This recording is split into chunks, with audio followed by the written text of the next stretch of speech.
G'day, today we're going to talk about 10 more common mistakes that new freelancers make and how to avoid them.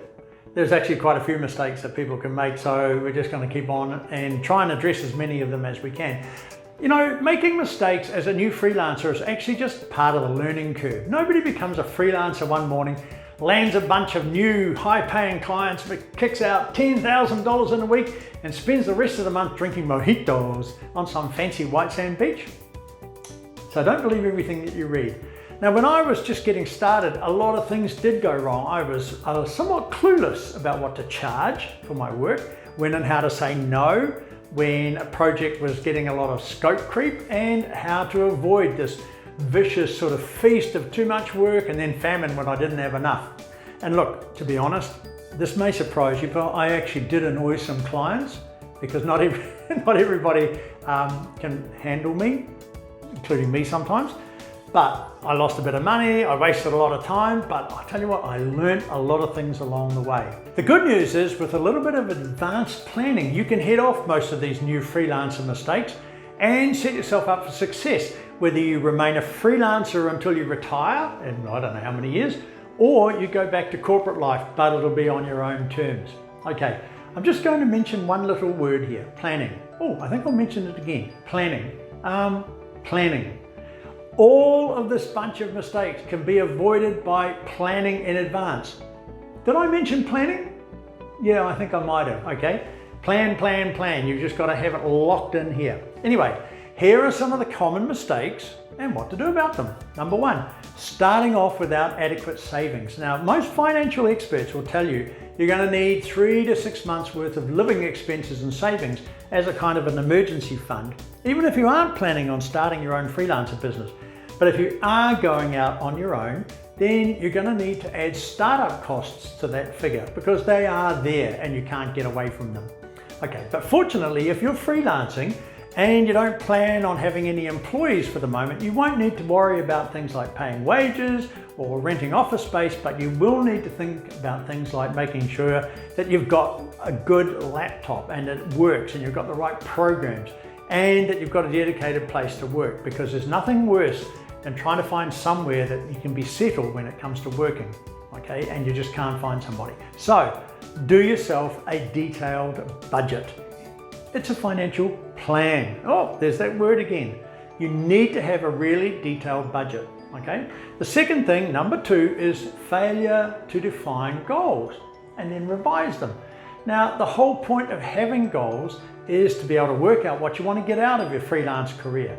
Now, it's a kind of a more complicated question than it appears to be, because a lot of people get into being a freelancer to get away from, we call it an away from strategy, away from something that's not working for them. But that's only going to get you so far. In order to be successful, you have to have a towards strategy, which will help you to define not just how much more money you're going to make, but what kind of quality of life that you're going to have. Because it isn't just about paying your bills and putting a little bit aside for a rainy day. You actually are probably looking at things like you want to be more independent, you want a flexible schedule, and you want the ability to decide which clients you'll take and which ones you won't, okay? So once you've decided on your goals, set a timeline and then go and have a look at set intervals to make sure that you're achieving your goals. And you know what? It is okay to revise them, because the more you learn about your customers, what their needs are, and the market that you're operating in, you're probably going to have to revise them. Here's a wee tip. Write a business plan to formalize your goals. Even if you intend to remain a one-person shop, a business plan is going to help you make sure you're heading in the right direction.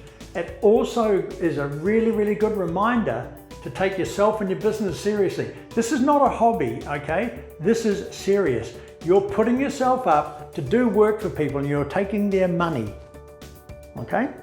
So treat it seriously. Once again, it's a plan. Now, you can see that there's a theme building up through all of my videos that I do. I always talk about planning, and this is no exception.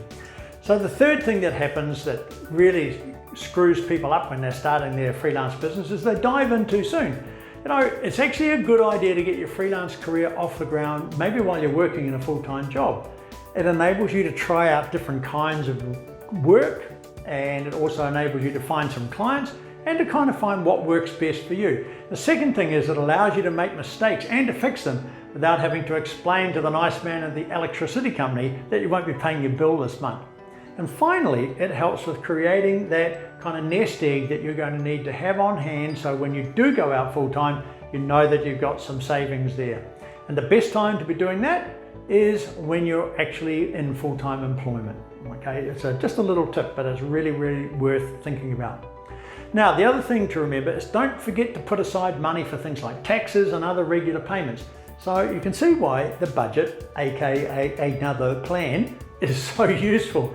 Basically, what you want to do is take the mystery out of everything. You want to know exactly what is happening and what is going to happen to you at every step of the way. That way, you've got a much better chance of having a smooth transition from what you're doing now to becoming a really successful freelancer.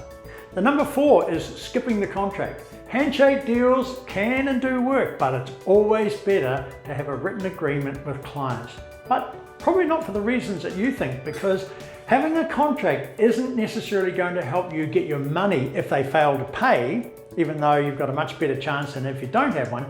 The point about contracts is what they do is they define exactly what both sides are responsible for.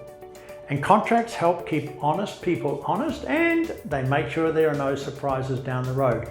Do not skip the contract. The 5th thing that people do is they treat their income like profit. You know, if you're an employee, you're guaranteed a monthly salary and you could probably spend as much of your earnings as you please.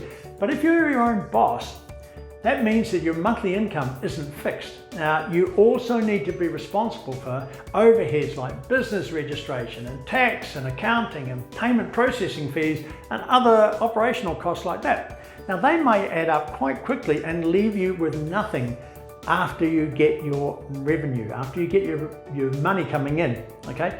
That's not all yours. That bit goes somewhere else, this bit is yours. That's the best way to think about it. So put aside at least 30% of your revenue for things like taxes and related operational expenses, and it's also a good idea to add payment processing fees into your project quote. For example, with PayPal, they charge 4 or 5% or whatever it happens to be. You want to make sure you cover that so you're not paying it. But you don't want to actually call it payment processing fees. So what you can actually do is make sure that you build it into the pricing that you're doing. Oftentimes invoices will be late and rolled into the next month. So you're going to be trying to live off last month's income rather than this month's income, because you do not want to be counting the invoices you've sent out, because they are meaningless. The only thing that you can go by is the receipts, the money that comes into your bank. And make sure that you pay yourself, maybe twice a month, just so that your own living doesn't have all these lumps and bumps in it. All right? So number 6, letting the client name the price. This is a rookie mistake par excellence. Deciding what to charge for a project is actually quite difficult when you start up, but don't let the client take advantage of you under these circumstances. You know, if you go to a dentist or a hairdresser or a plumber and then name the price that you're going to pay for their services, nah. They tell you how much it's going to cost to get what you need from them. And as a freelancer, you're a service provider as well. So don't let the client out with you with their kind of limited budget or their promise to, if you do this bit for nothing, we'll give you repeat business, or, you know, if you're not careful, we'll go somewhere else. The price is the price. Do your research. Get to know the average hourly rates in your industry and check out what other freelancers in your niche are charging. And then make sure you outline your unique value, which justifies your price, okay? So for example, the client doesn't just get a new landing page, but they get an attractive, high converting design, which can increase their sales by XXX%. Then you need to work out your hourly rate, which is a 5-step process, okay? Listen carefully. The first thing, work out the total number of hours you actually want to work in a year, right? So there's 2,080 hours in a 40-hour week year. Now you might want to take a month off. So that's going to drop the number from 2,080 down to 1,850 or something like that. Number 2, apply a realistic percentage of the hours that you can bill. Now, if you're able to bill over 55% of your time as a freelancer, you are doing really, really well. But all of a sudden, that number's gone from, let's say, 1,800 and it's dropped down to 1,000 hours. Okay, put that to one side. Number 3 is to write up all your living and working expenses across the year. And number 4, add in your profit margin as a percentage. So if it's going to cost you all that amount of money to actually live, then you want to put a profit margin in, whether it's 50% or 40% or whatever it happens to be. And then step 5, you take your total expenses plus the profit, okay, and you divide that into the number of billable hours. And as a friend of mine used to say, who couldn't speak French, hey, voila, you have your hourly rate, which you won't go below, will you? No, Steve, I won't. Okay, number 7, failing to delegate routine shit. Okay, things like bookkeeping, accounting and taxes, they will drive you fucking nuts, unless you're in love with numbers, of course. Don't waste your billable hours on those. Treat freelancing like any other business and think of yourself as the CEO, even if you're the only person on board here. Delegate or automate those time-consuming routines that actually don't add any value to making more money, like invoicing, accounting, proofreading, and managing your social media profiles, all of those sort of things. Get the right systems and schedules and stick to them. They are absolutely essential and they will fuck you up something shocking if you don't do them, but don't you do them, get somebody else to. Now, number 8, I see this all the time, people spreading themselves too thin. Like you really, really desperately need a job and you need some cash. So you start applying to all sorts of jobs at the same time. You know, I'm going to do logo design, I can do WordPress, leaflet design, God, I'll even do your garden for you, e-commerce website design, and I'm a really good cook as well. As a result, you end up with a really scattered portfolio and people are going to say, oh my God, look at this guy.